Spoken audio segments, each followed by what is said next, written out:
Este centro de salud se convirtió durante el inicio de la pandemia por COVID-19 en nuestro país en uno de los escenarios importantísimos de atención precisamente de esta enfermedad. Pero vamos a conversar con el doctor Sánchez para que nos dé cuenta de cómo ha ido evolucionando la capacidad de atención del propio hospital y, por supuesto, el manejo y el trabajo que han desarrollado en estos 2 últimos años los profesionales de la salud. Doctor Sánchez, buenas tardes. ¿Cómo está? Buenas tardes. Muy bien. Bueno, ¿qué es lo que ha cambiado desde el inicio de la pandemia hace 2 años hasta la actualidad? Obviamente han cambiado muchas cosas en el sentido de que la tercera ola nos ha finalmente agarrado ya vacunados a gran porcentaje de la población, pero todavía hay muchos casos por COVID-19. Cuéntenos, ¿cuáles han sido los cambios que usted ha podido identificar a lo largo de estos 2 años? Sí, bueno, la segunda ola fue la más desastrosa. Fue aproximadamente en enero de 2021. Después hubo venían casos continuamente, pero la tercera ola sí hubo bastante ingreso al hospital. Pero a pesar de que fue mayor el número de casos que venían a consultar en la emergencia, el número de pacientes que se quedaban hospitalizados era la misma. Entonces eso nos llamó la atención y realmente es que esta variable Omicron, a pesar de que es muy contagiosa y que muchas personas nos hemos contagiado durante la tercera ola, los casos severos realmente han sido pocos, ¿no? Realmente no hicieron mayor diferencia en el número de hospitalizados, siempre fueron los mismos, el mismo número. Últimamente ya está bajando el número de ingresos de pacientes COVID, cada vez son menos, felizmente, y eso gracias a toda la población, ¿no? La población se ha vacunado. Desgraciadamente todavía no tenemos la tercera dosis, son todavía muy bajas las coberturas de la tercera dosis. Y en la segunda dosis, sí. Sí, y si usted tuviera que hacer un recordaris en todo este tiempo que hemos atravesado por esta pandemia, ¿cuál podría usted decir que fue el momento más crudo, más difícil, más complicado en medio de esta situación, por lo menos para el hospital de ATE?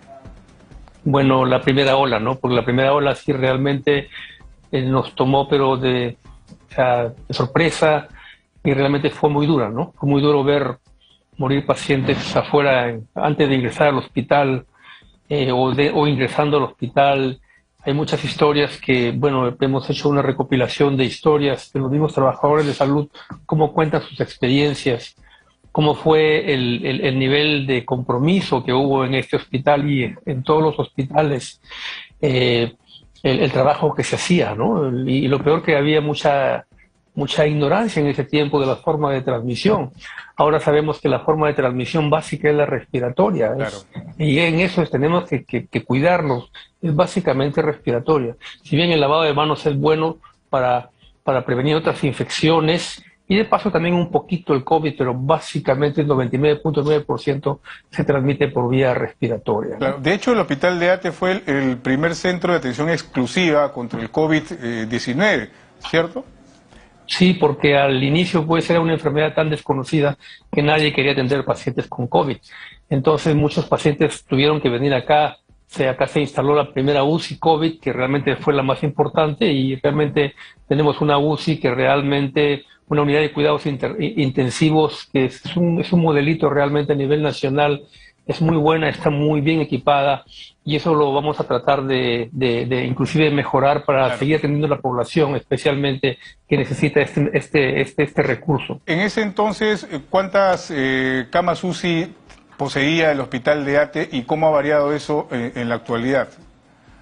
El hospital tiene 322 camas, de las cuales 102 camas tienen ventilador mecánico, pero solamente 36 camas, 45 camas realmente son UCI, ¿no? Porque tienen todo lo que debe tener una UCI. El resto de camas, hasta las 122, son, si bien tienen ventilador mecánico y pueden tenerse pacientes en estado crítico, no son consideradas totalmente como pacientes, como camas para UCI, ¿no?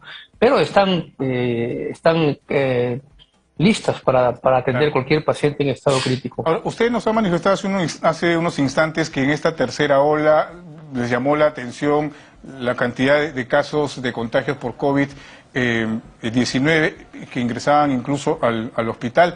De estos casos, ¿cuántos eran de personas vacunadas o no vacunadas?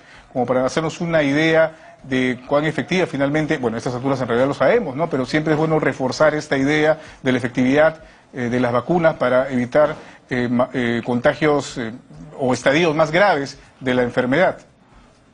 Realmente han venido personas y siguen viniendo personas vacunadas y no vacunadas, ¿no?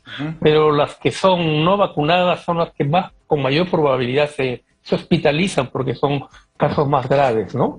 Especialmente las personas vulnerables, mayores de 65 años o que tienen alguna comorbilidad como obesidad, diabetes, hipertensión arterial.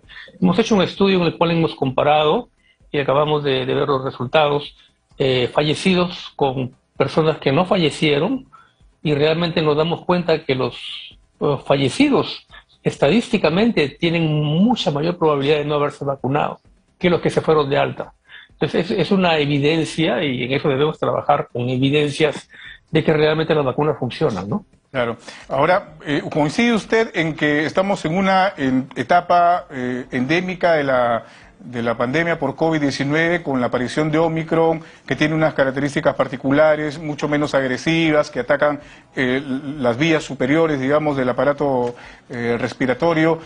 ¿Considera que podría ser este un inicio del fin de la pandemia? Aparentemente sí, pero esta enfermedad realmente ha sido impredecible desde el inicio.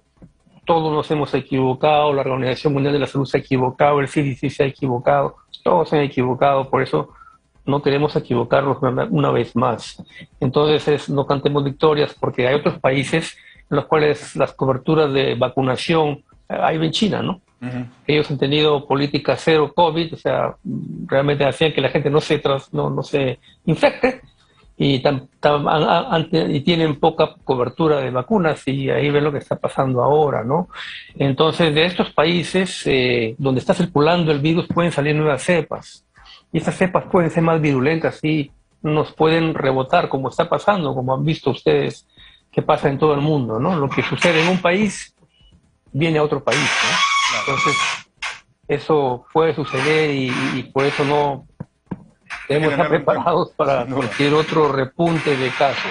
Muy bien, doctor Sánchez, muchísimas gracias por esta conversación y por supuesto el reconocimiento a todo el personal de salud, no solamente del Hospital de ATE, un hospital de atención exclusiva de COVID-19, sino en general a todos los médicos, enfermeras, doctoras y doctores, técnicos que estuvieron en la primera línea de atención en medio de esta pandemia. Muchísimas gracias al doctor Sixto Sánchez, jefe de epidemiología del Hospital de ATE Vitarte. Son las 4 de la tarde con 33 minutos, amigos. Les contamos que a partir de hoy entró en vigencia la aplicación de multas a ciclistas que incumplan con el reglamento de tránsito.